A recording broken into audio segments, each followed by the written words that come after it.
Selamat siang pemirsa, Presisi Siang kembali hadir menjumpai Anda.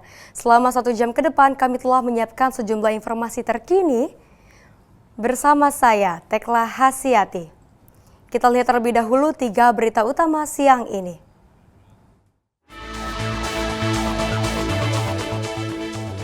Polres Seram bagian Barat, Polda Maluku mengungkap kasus pencabulan dan eksploitasi anak di bawah umur.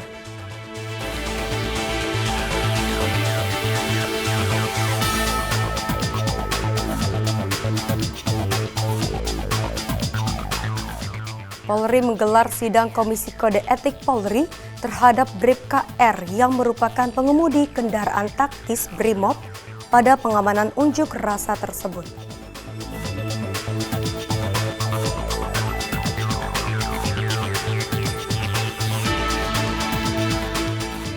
Untuk membantu masyarakat dalam memenuhi kebutuhan pokok dengan harga terjangkau, Polsek Bojong Soang, Polresta Bandung, Polda Jawa Barat menggelar gerakan pangan murah.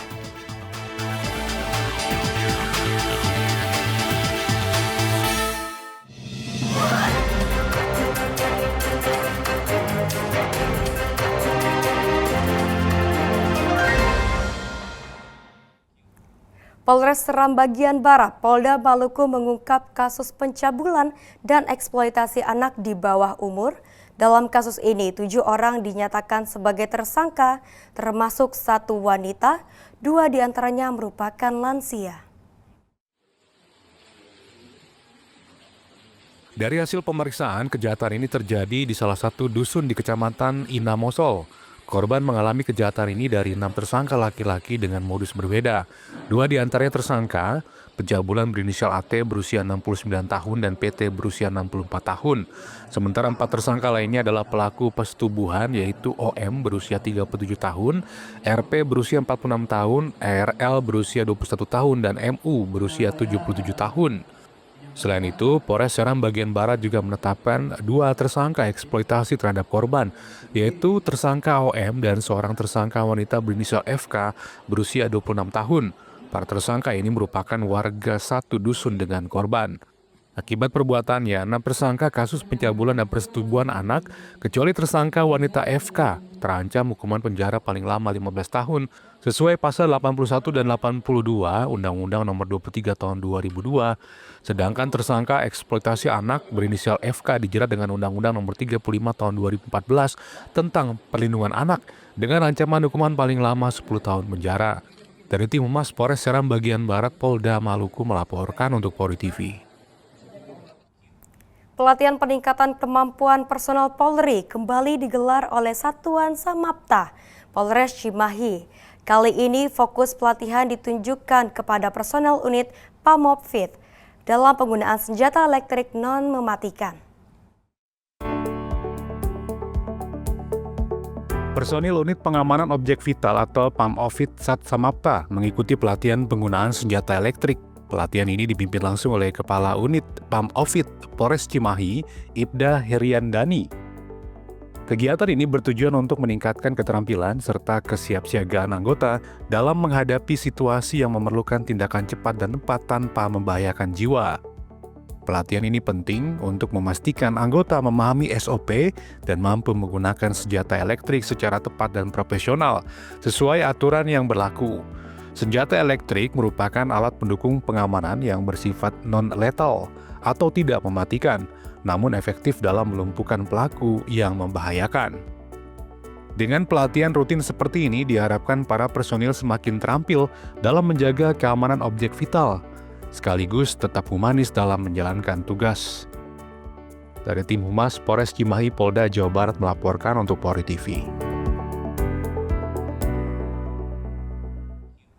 Menindaklanjuti insiden pengamanan aksi unjuk rasa pada 28 Agustus lalu yang melibatkan 7 anggota Polri dan mengakibatkan meninggalnya korban Afan Kurniawan akibat tertabrak kendaraan taktis. Polri menggelar sidang Komisi Kode Etik Polri terhadap Bribka R yang merupakan pengemudi kendaraan taktis Brimob pada pengamanan unjuk rasa tersebut.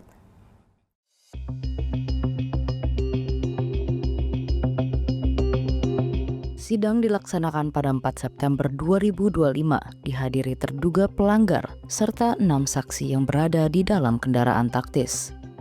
Proses sidang berlangsung sekitar 11 jam, dimulai pukul 9 pagi hingga 8 malam, dengan keputusan akhir diumumkan oleh Karopenmas Divhumas Polri, Brigjen Pol Trunoyudo Wisnu Andiko. Bribka R terbukti melanggar kode etik kepolisian dan dijatuhi 2 jenis sanksi. Sanksi etika berupa pernyataan tindakan tercela, serta kewajiban menyampaikan permohonan maaf secara lisan dan tertulis kepada pimpinan Polri dan keluarga korban. Sedangkan sanksi administratif meliputi penempatan khusus selama 20 hari, terhitung mulai 29 Agustus hingga 17 September 2025, serta mutasi demosi jabatan selama 7 tahun sesuai sisa masa dinas yang bersangkutan. Dalam keputusan sidang Komisi Kode Etik Polri, yang pertama sanksi etika, yaitu yang pertama dari sanksi etika A, perilaku pelanggar dinyatakan sebagai perbuatan tercela. B, kewajiban pelanggar meminta maaf secara lisan di hadapan sidang KKIP dan secara tertulis kepada pimpinan Polri. Kedua, dalam sanksi administratif berupa A, penempatan dalam tempat khusus selama 20 hari terhitung mulai tanggal 29 Agustus sampai dengan 17 September 2025 di ruang Patsus Biro Provos Divpropam Polri. B, mutasi bersifat demosi selama 7 tahun sesuai dengan sisa masa dinas pelanggar di institusi Polri.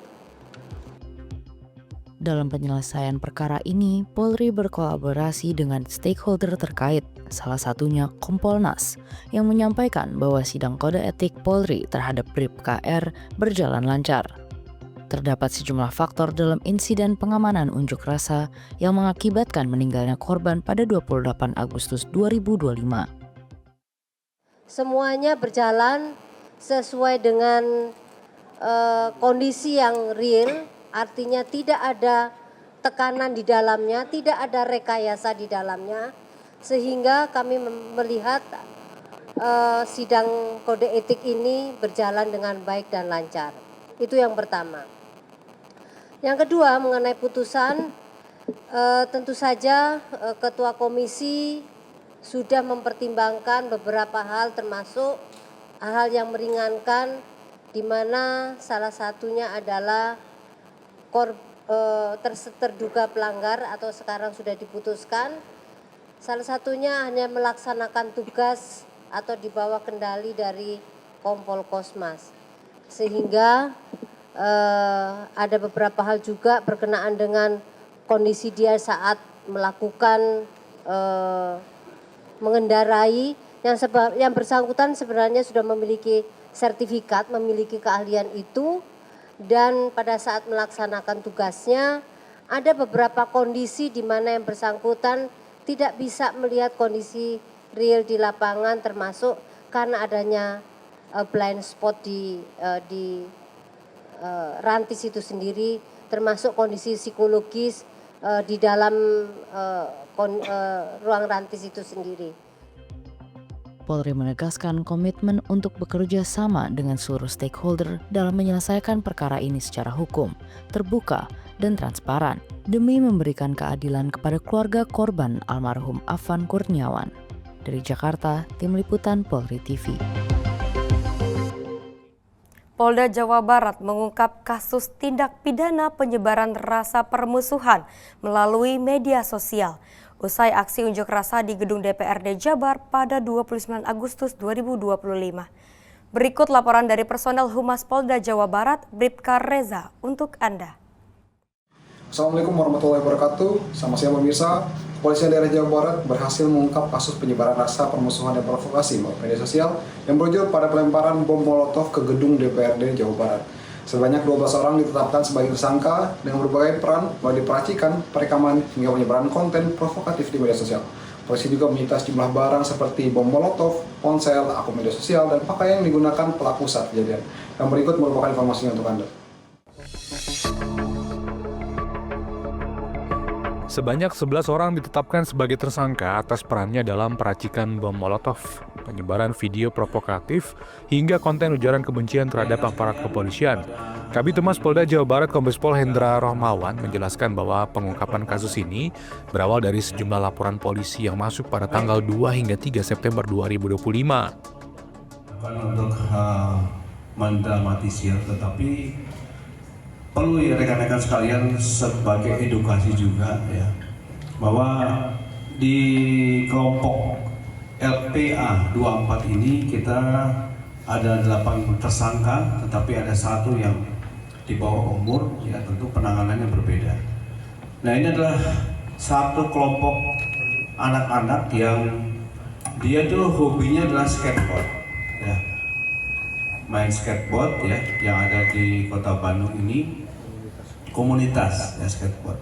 Nah, tetapi dalam kegiatan dia di media sosial ini ada mungkin yang terafiliasi dengan postingan-postingan yang memprovokasi.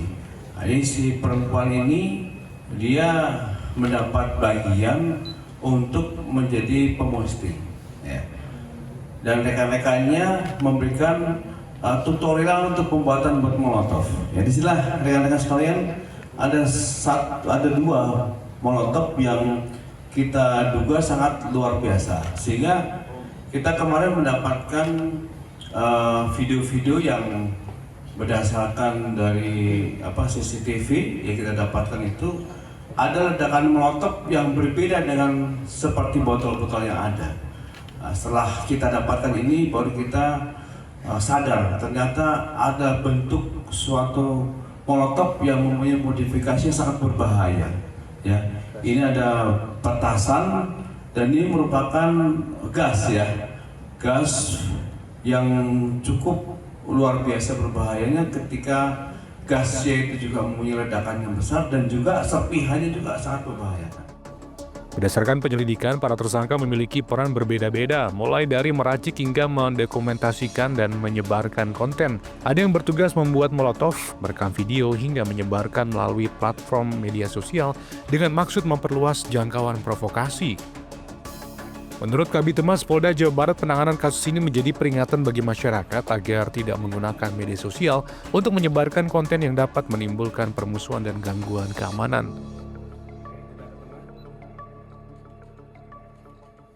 Dengan pengungkapan kasus ini, Polda Jawa Barat menegaskan komitmennya untuk menjaga keamanan dan ketertiban masyarakat serta menindak tegas segala bentuk provokasi yang dapat menimbulkan gangguan Kamtibmas. Masyarakat diimbau untuk bijak menggunakan media sosial dan tidak ikut menyebarkan konten yang bersifat provokatif. Dari Bandung, saya Bribda Reza, Kabid Humas Polda Jawa Barat melaporkan untuk Poli TV dan salam presisi.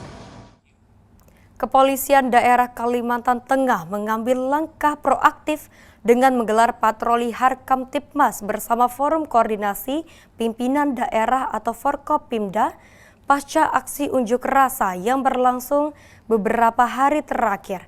Patroli dipimpin langsung oleh Kapolda Kalteng, Irjen Pol Iwan Kurniawan, didampingi Gubernur Kalteng Agustiar Sabran, Pangdam 21 Tambun Bungai, serta sejumlah unsur Forkopimda. Pemirsa, dalam upaya mengantisipasi potensi unjuk rasa serta menjaga stabilitas keamanan wilayah, Polda Kalimantan Tengah bersama TNI dan unsur Forkopimda menggelar patroli gabungan skala besar. Patroli ini dilaksanakan secara menyeluruh dengan menyasar titik-titik strategis dan jalur utama serta kawasan rawan gangguan Kamtibmas. Dan berikut liputan selengkapnya untuk Anda. Kegiatan ini diikuti oleh para pejabat utama Polda Kalimantan Tengah dan perwakilan organisasi masyarakat di Palangkaraya. Dalam pernyataannya, Kapolda menyampaikan bahwa kegiatan ini merupakan bentuk sinergi untuk memastikan keamanan dan ketertiban masyarakat tetap kondusif. Sebelum patroli, kegiatan diawali dengan doa lintas agama di Istana Isen Mulang sebagai wujud harapan agar Kalimantan Tengah senantiasa dalam keadaan aman dan kondusif. Kapolda juga menghimbau kepada masyarakat agar tetap tenang, tidak terprovokasi isu yang tidak benar dan beraktivitas seperti biasa. Sementara itu, Kabid Humas Polda Kalimantan Tengah Kombes Pol Erlan Munaji menjelaskan, rute patroli dimulai dari Istana Isen Mulang, melintasi Bundaran Besar, Jalan Tijeli Kriwut, Jalan Garuda, Jalan Raja Wali, Jalan Antang, hingga kembali ke Jalan Tijeli Kriwut. Selanjutnya, rombongan bergerak ke Jalan Arut, Jalan Es Parman, Jalan Ahmad Yani, Jalan Diponegoro, Bundaran Kecil, Jalan RTA Milono, berputar di Bundaran Burung dan berakhir di Cafe Gove Jalan RTA Milono. Patroli ini menyasar sejumlah lokasi strategis dan objek vital.